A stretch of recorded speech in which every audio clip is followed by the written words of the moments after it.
প্রতিদিন গীতাপাঠ শুনলে মন শান্ত হয়, জীবনে সঠিক পথ দেখাতে সাহায্য করে। দুঃখ, ভয়, রাগ দূর হয়, আত্মবিশ্বাস বৃদ্ধি পায়। কর্ম ও ভক্তির মাধ্যমে হৃদয়ের শক্তি, ঘরে শান্তি ও জীবনে আলো নিয়ে আসে। তাই প্রতিদিন আমাদের চ্যানেল থেকে 2টি শ্লোক সহ একটি পাঠ শুনুন। শ্যামম কায় শিরোগ্রীবম ধারয়ন্ন চলম স্থির সম্প্রেক্ষ্য নাসিকাগ্রম সমদিশশ্চানবলোকয়ম। দেহ, মস্তক ও গ্রীবাকে সমান ও স্থির রেখে অচঞ্চলভাবে অবস্থান করবে। নিজের দৃষ্টিকে নাসিকার অগ্রভাবে স্থাপন করে চারিদিকের দিকসমূহের প্রতি দৃষ্টি দেবে না। মানে সমানভাবে। কায় মানে দেহ, শিরঃ মানে মস্তক, গ্রীবং মানে গ্রীবা, ধারয়ন মানে ধারণ করে, অচলং মানে অচঞ্চল, স্থিত মানে স্থিত, সংপ্রেক্ষ মানে নিবদ্ধ করে, নাসিকাগ্রং মানে নাসিকার অগ্রভাগ, সং মানে নিজের, দিশ মানে দিকসমূহ, চ এবং অনবলোকয়ন মানে না তাকিয়ে। এই শ্লোকে ভগবান শ্রীকৃষ্ণ ধ্যানযোগের শারীরিক স্থিতির অত্যন্ত সূক্ষ্ম নির্দেশ প্রদান করেছেন। দেহ, মস্তক ও গ্রীবা এই তিনটি সমতা ও স্থিরতা ধ্যানের প্রথম ভিত্তি। দেহে সামান্য অস্থিরতা থাকলে তার প্রভাব সরাসরি চিত্তে প্রতিফলিত হয়। তাই যোগ সাধনায় দেহের ভারসাম্য অপরিহার্য। দেহকে সমান রাখা মানে জড়তার মধ্যে পড়ে যাওয়া নয়, আবার শিথিলতাও নয়। এটি সংযত ও সচেতন স্থিতি। গ্রীবা ও মস্তক বক্র হলে শ্বাস প্রশ্বাস ব্যাহত হয় এবং চিত্তের একাগ্রতা নষ্ট হয়। তাই এই শ্লোকে শারীরিক সাম্যের উপর বিশেষ গুরুত্ব দেওয়া হয়েছে। নাসিকার অগ্রভাগে দৃষ্টি স্থাপনের নির্দেশ গভীর অর্থবহ। দৃষ্টি যেখানে স্থির হয়, মন সেখানেই স্থিত হতে চায়। বাহ্য দিকসমূহে দৃষ্টি বিচরণ করলে মন বহির্মুখী হয়ে পড়ে। নাসিকাগ্র দৃষ্টি মনকে অন্তর্মুখী করে তোলে। দিকসমূহের প্রতি দৃষ্টি না দেওয়ার অর্থ বাহ্য জগতের প্রতি আকর্ষণ পরিত্যাগ করা। রূপ, গতি ও পরিবর্তন এসবই চিত্তের চঞ্চলতার কারণ। যোগী এই সব থেকে নিজেকে সরিয়ে এনে আত্মস্থ করেন। এই শ্লোক দেখিয়ে দেয় যে ধ্যান কোনো কল্পনার বিষয় নয়, বরং দেহ ও মনের সমন্বিত সাধনা। দেহ স্থির হলে ইন্দ্রিয় শান্ত হয়, ইন্দ্রিয় শান্ত হলে মন স্থির হয়, আর মন স্থির হলে আত্মবোধ জাগ্রত হয়। এই শ্লোকটি ধ্যানযোগের ধারাবাহিক নির্দেশনার অংশ। পূর্ববর্তী শ্লোকগুলিতে শ্রীকৃষ্ণ আসন, একাগ্রতা ও আত্মশুদ্ধির কথা বলেছেন। এখানে তিনি ধ্যানকালে দেহের সঠিক ভঙ্গি নির্ধারণ করে দিচ্ছেন। অর্জুনের মতো কর্মমুখর ব্যক্তির কাছে এই নির্দেশ অত্যন্ত গুরুত্বপূর্ণ। শ্রীকৃষ্ণ তাকে বোঝাচ্ছেন যে ধ্যান কোনো অস্পষ্ট সাধনা নয়, বরং শাস্ত্রসম্মত নিয়মে পরিচালিত এক পবিত্র প্রক্রিয়া। এই প্রসঙ্গেই শ্লোকটি উচ্চারিত হয়েছে, যাতে যোগ সাধনা দৃঢ় ভিত্তির উপর প্রতিষ্ঠিত হয়। এই শ্লোক থেকে আমরা কি শিখতে পারি? এই শ্লোক আমাদের শেখায় যে আত্মসাধনায় দেহকে অবহেলা করা যায় না। দেহ শুদ্ধ স্থির অবস্থায় চিত্তের শান্তির পথ প্রশস্ত করে।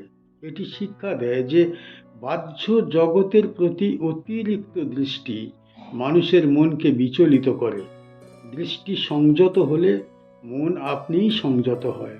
এই শ্লোক আরও জানায় যে যোগ মানে দেহ ও মনের সামঞ্জস্য স্থাপন। কোনোটিকেই দমন নয়, বরং সঠিক নিয়ন্ত্রণ যোগের প্রকৃত পথ।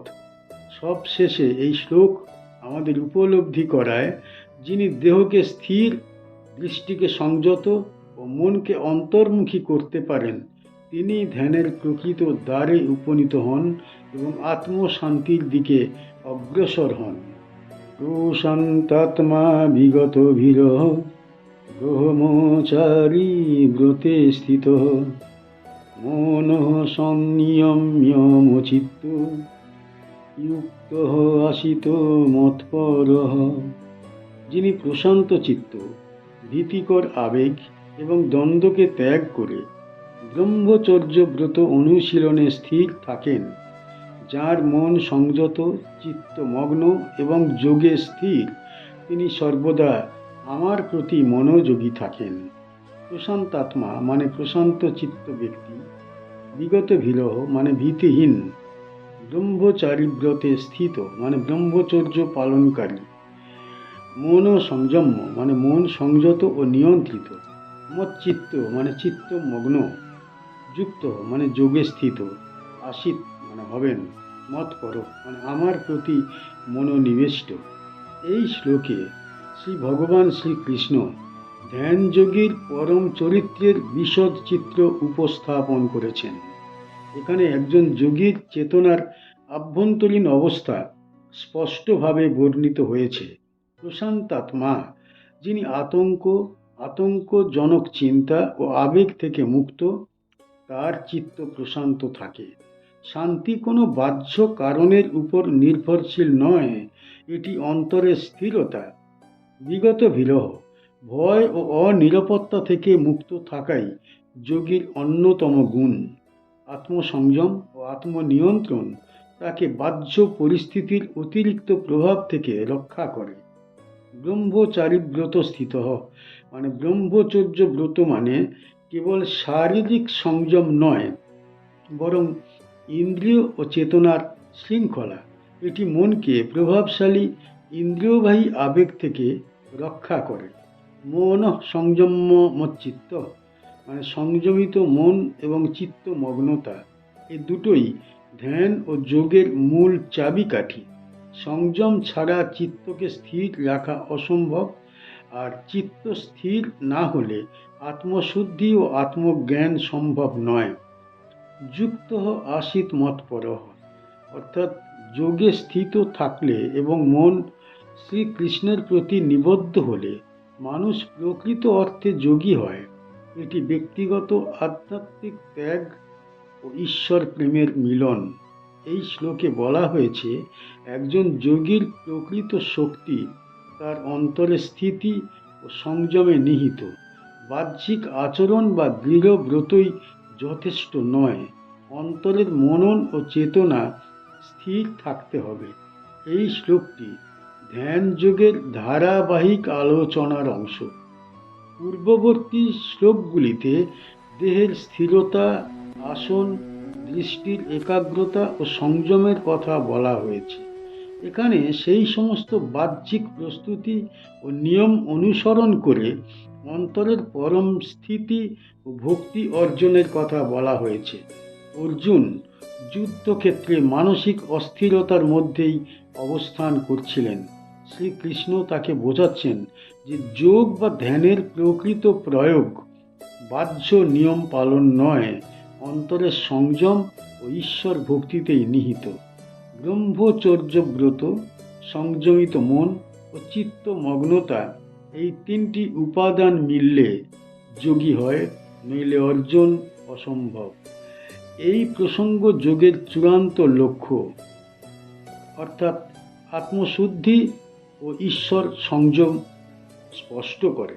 এই শ্লোক থেকে আমরা কি শিখতে পারি? এই শ্লোক আমাদের জীবনে গভীর শিক্ষা দেয়।